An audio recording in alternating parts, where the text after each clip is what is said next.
Sehemu mbaya ya kukaa sokoni ni kukaa katikati.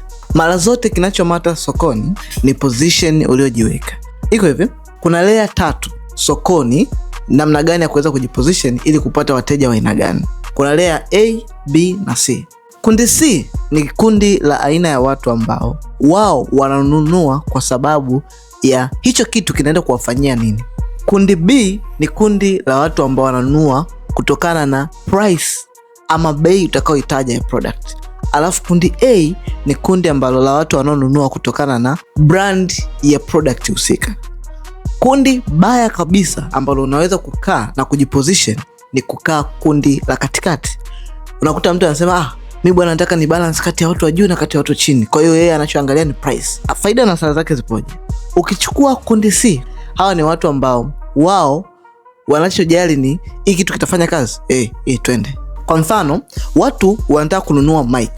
Kundi la kwanza ni watu ambao wananunua mic kama hii kwa sababu wao wanataka kitu chochote kitakachoweza kunasa sauti. Ili ni kundi C. Kundi la pili ni kundi ambalo lenyewe linajali bei. Nataka kifaa chochote kitakachoweza kushika sauti yangu ninapokuwa na shoot content. Nitajesha bei nafuu. Anatajia bei, hamna cha bei cha chini. Anatafuta bei.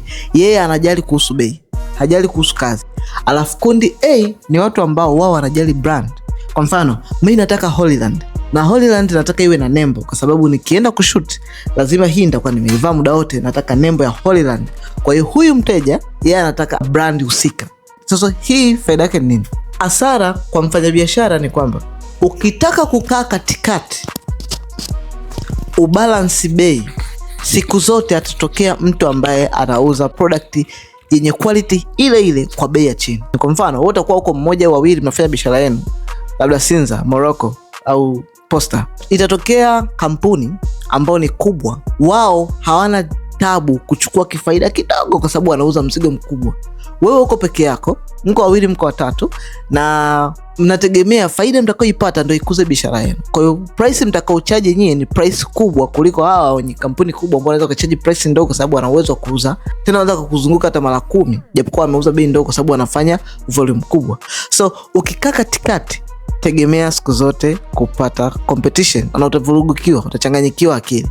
Kwa hiyo the only place unaweza kukaa kusema mimi nitauza vitu vinavyofanya kazi, sitaki kujua ni brand, sitaki kujua ni nini na nini, nitauza hii.